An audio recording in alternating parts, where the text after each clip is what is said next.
Hey YouTube, Kiritz here, bringing you all an update to my Legendary Fisherman Yu-Gi-Oh! Deck profile for July 2024. With it being the middle of summer, I felt it very fitting to do one of the more popular water decks, being Mako Tsunami's Legendary Fisherman deck, focusing on the field spell Umi, or one of the variations of Umi, and then setting up the many different fish monsters we run in tandem with the Legendary Fisherman in all of his many forms. It's a very fun deck, very control-based playstyle, limiting what your opponent can do with the use of your fish and fisherman monsters. So let's go ahead and get started with the deck profile. So we'll go ahead and start off with the main deck monsters. For the actual Legendary Fishermans, I run one copy of the original Legendary Fisherman. While Umi is on the field, this card's unaffected by spell effects and cannot be targeted for attacks, but does not prevent your opponent from attacking you directly, but still giving you a boss monster on the field to make use of, with the next Legendary Fisherman being two copies of Legendary Fisherman 2. This card's name becomes Legendary Fisherman while on the field or in the graveyard. While Umi's on the field, this card's unaffected by other monster effects, and if this face-up card is destroyed by battle or leaves the field because of an opponent's card effect while in its owner's control, you can add one level 7 water monster from your deck to your hand. So the monster you can search out with this is the final Legendary Fisherman, being the Legendary Fisherman 3. And with this card, it cannot be normal summoned or set, must be special summoned from your hand by tributing one Legendary Fisherman, cannot be summoned by other ways. When this card is special summoned, you can banish all monsters your opponent controls. Also, this card cannot attack the turn. This card cannot be destroyed by battle or card effects, and it's also unaffected by spell or trap effects. And once per turn, you can return as many of your opponent's banished cards as possible to their graveyard, and if you do, the first battle or effect damage your opponent takes this turn is doubled. So more of the bigger boss monster, which you'll summon out by using your other Legendary Fisherman monsters on the field, but they all work very, very well for the setup, with a good amount of them being, unaffected by Umi when they hit the field, but still being able to utilize this monster that is, for the most part, unaffected by the other water aspects of the deck, being the Fisherman that is meant to hunt the sea creatures that we run in the deck. With one of those sea creatures being one of our normal monsters that we run in the deck, I find it more fitting for the deck to run Karyushin, just being one of the monsters that, Mako made use of and is on many of the card arts. If you want, you can run, Terror King Salmon as an added backup if you don't have Karyushin, since this card was only ever released in the Speed Duel format, but still, I would say fitting for its place in the deck. So two copies of this normal monster, with some of our other bigger boss monsters being the Citadel Whale lineup.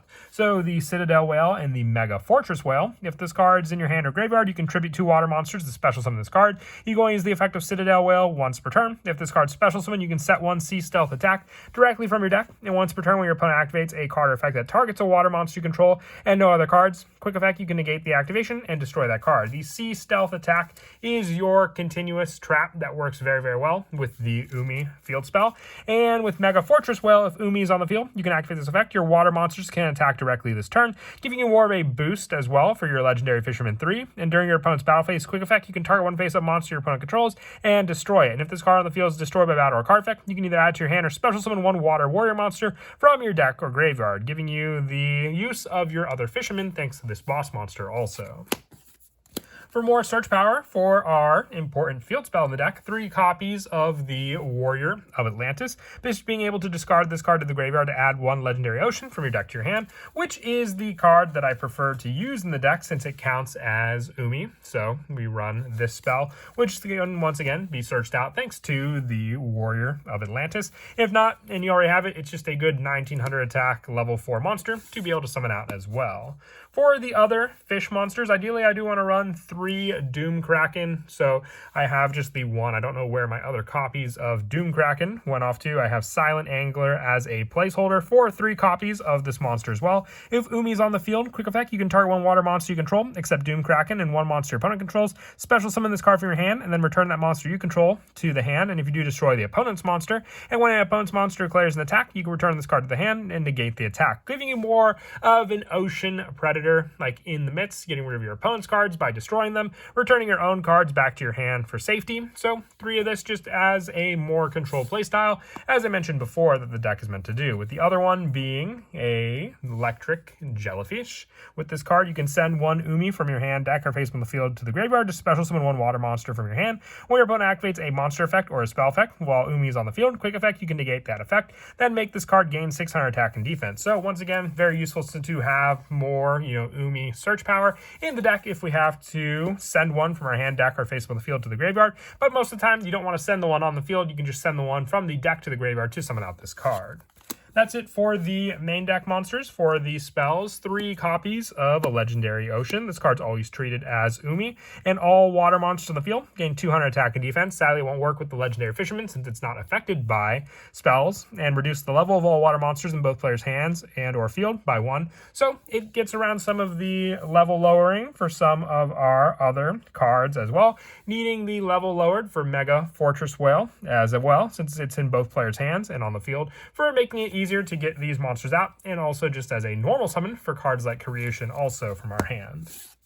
I also run the 3 copies of Fury of Creation. You add 1 Torrential Tribute from your deck to your hand. If a water monster or monsters you control be destroyed by a card effect, you can banish this card from your graveyard instead. You can use each effect of Fury of Creation once per turn, but being able to add our Torrential Tribute and then have a way to protect our own monsters means we have the board wipe for our opponent's monsters thanks to this spell search that we run in the deck, also being able to take out their monsters when we want, but keep our own safe. I have the 2 copies of Sea Stealth 2. I was working on 2 copies of this card and potentially 1 copy of Rage of Creation as more of a way to also block our opponent's own monster zones. If you didn't want to run Rage of Creation, you can always put in a 3rd copy of Sea Stealth 2. This card's name becomes Umi while on the field or in the graveyard. Your opponent cannot target water monsters you control with non-water monster effects. At the start of battle phase, you can special summon from your hand or graveyard 1 monster that mentions Umi or 1 water normal monster in defense position, but destroy it at the end of the battle phase, giving you more of that protection to then also use with our Sea Stealth attack trap.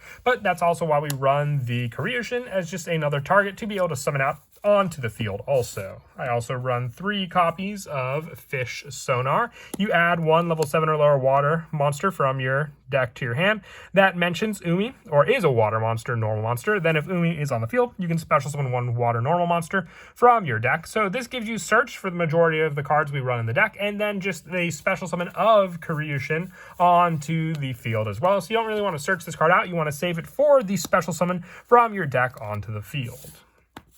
And then for the traps, 3 copies of Sea Stealth Attack. Once again, I would say one of the more useful cards in the deck. When this card's activated, you can activate 1 Umi from your hand or graveyard, giving you back your field spell as well. And while Umi is on the field, this face-up card gains these effects. Once per turn, you can banish 1 water monster you control until the end phase. This turn, face-up spell traps you control cannot be destroyed by your opponent's card effects, even if this card leaves the field. So if your opponent were to target 1 of your own fish monsters, you can chain in response with Sea Stealth Attack to then be able to protect your own cards on the field and then get your fish monster back with this card afterwards, because you banish 1 monster until the end phase. And at the start damage step, if your water monster, whose original level is 5 or higher, battles an opponent's monster, destroy the opponent's monster. This is the defense capabilities as well that I mentioned before with Sea Stealth Attack, being able to get your normal monster on the field and act as more of a barrier against your opponent's monsters. I also run the 3 copies of Creation's Dark Reef and send 1 face-up Umi you control the graveyard to special summon up to 2 monsters with different names from your hand or deck that mention Umi or are water normal monsters in defense position. Then if your opponent controls a monster, you can special summon any number of level 6 or lower water normal monsters from your hand and or deck until the end of your next turn. After this card resolves, you cannot special summon except for water monsters, which really isn't a lockdown since the majority of the cards we run in the main deck and the extra deck are water monsters to begin with the other traps being the 2 copies of Torrential Tribute. If you wanted to run a 3rd copy of this card, you could try, putting 2 Sea Stealth Attack instead of 3 in the deck for a 3rd copy of Torrential, but it is searchable with the Fury of Creation also. And lastly, the 3 copies of Infinite Impermanence, just another trap to have in the lineup with all the other many ones that we run in the deck for added protection for our fish monsters. And then for the extra deck, I run the 1 copy of Abyss Keeper as more of a fish special summon option, just needing 2 water monsters to make it. Miss Starboy for the attack boost and add back of our water cards. Area the Water Charmer Verdant for being able to add back our opponent's cards. The 1 Marine Cess Coral Anemone and then also the 1 Link Spider to use with the Creation just to grab more resources on the field, if need be, to make some extra deck monsters, the 1 copy of Barricade Board Blocker, the 1 Nightmare Unicorn, and the 1 Underworld Goddess of the Closed World. And then for the Xyz monsters, 1 copy of number 4 Stealth Kraken, the 1 Abyss Dweller, the 1 Bahamut Shark, along with the 1 Totally Awesome, and then the 1 Baguska, and also the 1 copy of Typhon with the 1 copy of Zeus to finish off the extra deck. And then as for some of the go-to plays in the deck, the setup in this deck focuses mainly on just what you can search out and set up with your Umi Legendary Ocean. Now remember, with your Legendary Fisherman cards, they will be unaffected by spell cards with your original Legendary Fisherman, so its level will not be lowered on the field, and it won't gain the attack boost. The Legendary Fisherman 2, though, can be summoned out with just a normal summon as well, and then be unaffected by monster effects, and then giving you the added search of a level 7 water monster from your deck to your hand. Can then add the Legendary Fisherman level 3 to then use this card by tributing a Legendary Fisherman monster, so you'd have to have that resource, or at least one of them, on the field as well, to then summon out the bigger boss monster that can be used to clear out your own opponent's cards.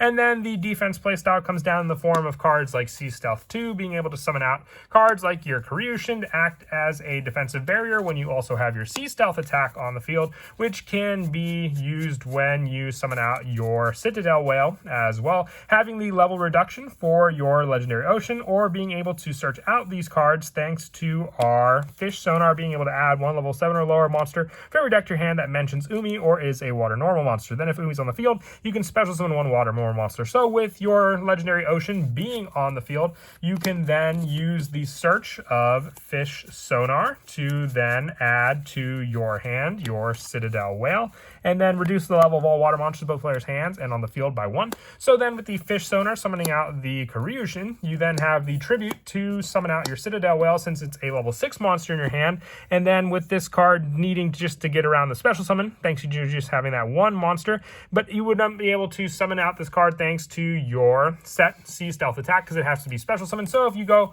for the play of your Creation, you just need that 1 additional monster to be able to summon out. So even if you have to normal summon your Warrior of Atlantis, or even go for the field spell Send to summon out your Electric Jellyfish, those 2 monsters could be the tribute to summon out your Citadel Whale, and then in turn get your Sea Stealth attack ready to then use and activate, making that wall that I mentioned before to go up against your opponent with.